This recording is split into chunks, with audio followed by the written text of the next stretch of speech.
I absolutely know that they don't like me. I know that they don't like me. It's a hard pill to swallow um, as a parent. Um, I don't have a boatload of machismo to come up here and say I don't care. It don't matter. You know, they grown. They're gonna live their life, and I'm gonna live my life, and that's just not the case. Yeah, it hurt. It hurt. I sit s- so many days trying to figure out exactly where did I go wrong. Um, that's pretty much been the topic of discussion the whole time we've been sitting here, and I can't pinpoint it. Um, Again, that's a conversation someone would have to have with them, and their truth is going to be their truth. Please believe. Don't think that I'm the victim and I'm the innocent one and I did everything right. Absolutely not. I I screwed up a lot of stuff along the way. I made a lot of mistakes along the way. I've probably exposed them to one or two people that I probably shouldn't expose them to. Um, and even outside of that, um, they're watching how you maneuver. Your kids is watching. They're watching how you maneuver. So I absolutely made mistakes. Um, Me giving myself the benefit of the doubt, however, I would also say that I don't think that any of the missteps I I took, any of the mistakes that I made, would warrant the way I've been treated on the back half of their lives. Look, every single child that I had that walked out of my house after they graduated high school never really wanted anything to do with me after that. I had a son who left in 2014 after he was getting out of high school, and I didn't speak to him for 4 years after that. And speak to him for 4 years after that. Um, and the one time I did run into him after 2014 was in 2015. My father passed away, and we got into a physical altercation. And I ultimately got arrested and went to jail. Um, that's a whole nother story. Yeah, yeah. But outside of that, I hadn't seen her and he had any contact with him for 4 years. He cut me off. And this is fresh after leaving my house. He just been in my house for the last 3 4 years. Um, and when he graduated, he decided that he wasn't going to talk to me. 2 years later, in 2016, my daughter did the same thing, and consequently, my younger son did the same thing also in 2016. Not because he graduated, but 2016, my daughter graduated from high school, and then later that summer, I got on put on orders to go to the Republic of South Korea and do a tour there. And I didn't even opt to bring him or ask him did he want to go. Um, I regret that decision a lot.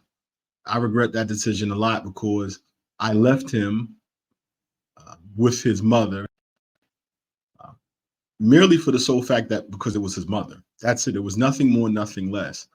And I regret that because she was unstable.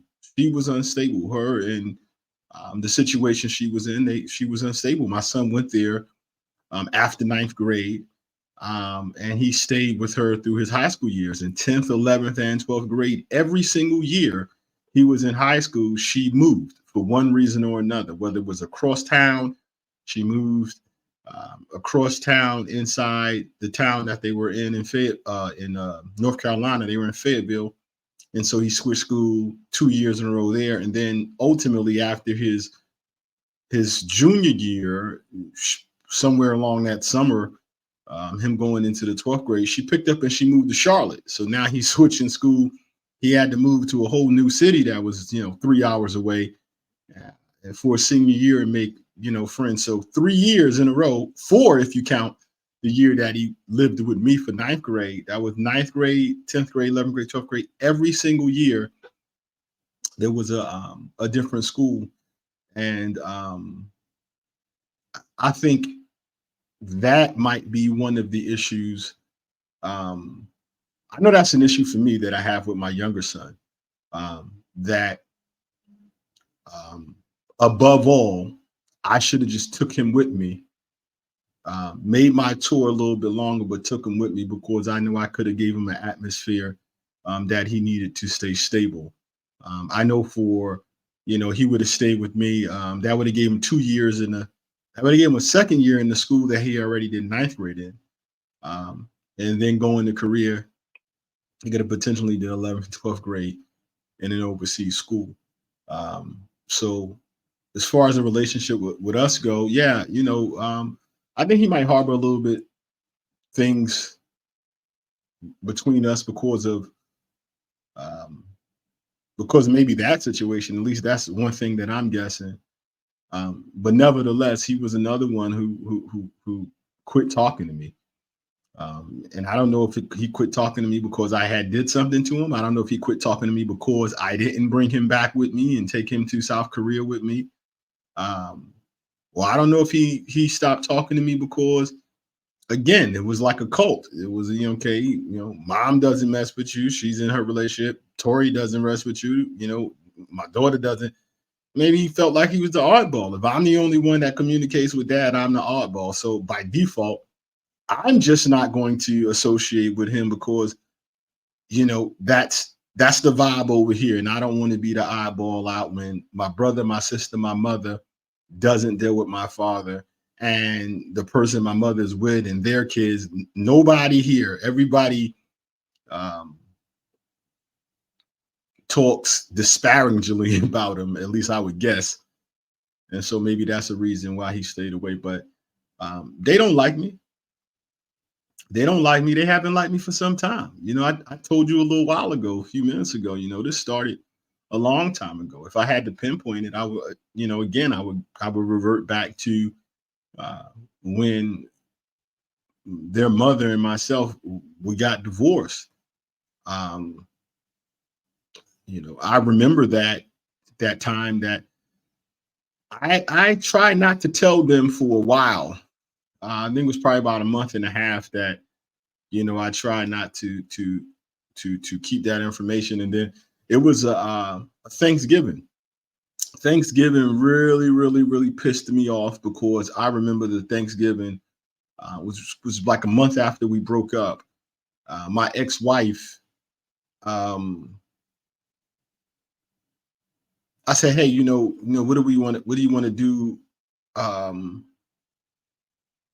with the children? Mind you, we only had been split apart for a month, and so the children don't even really understand what's going on. At least as far as I could perceive. Maybe they did, but we only had been split up for about a month, and I'm like, okay, maybe we can have Thanksgiving and try to you know uh, figure something out, but at least the children wouldn't have these red flags. And I called her, and she ignored my phone calls for most of that morning, and then when she did answer, she was on her way to Florida um, with the person she was involved with and their children. Um, and she'd rather spend, uh, Thanksgiving with that person and their kids than to try to figure out something with her own. And that pissed me off and that hurt as well. Um, and a lot of that pain and a lot of that hurt caused me to act a certain way towards her, which they didn't like. Why are you treating our mom so bad? You compile, they could see me having discrepancies with their mom about everything. We couldn't agree on anything. Uh, you add to the fire when they're with their mom. Their mom is saucing stuff up about me being a bad guy, and it was just a recipe for disaster. So it's been a long time that they didn't like me. What can you do? It's my kids. I love them.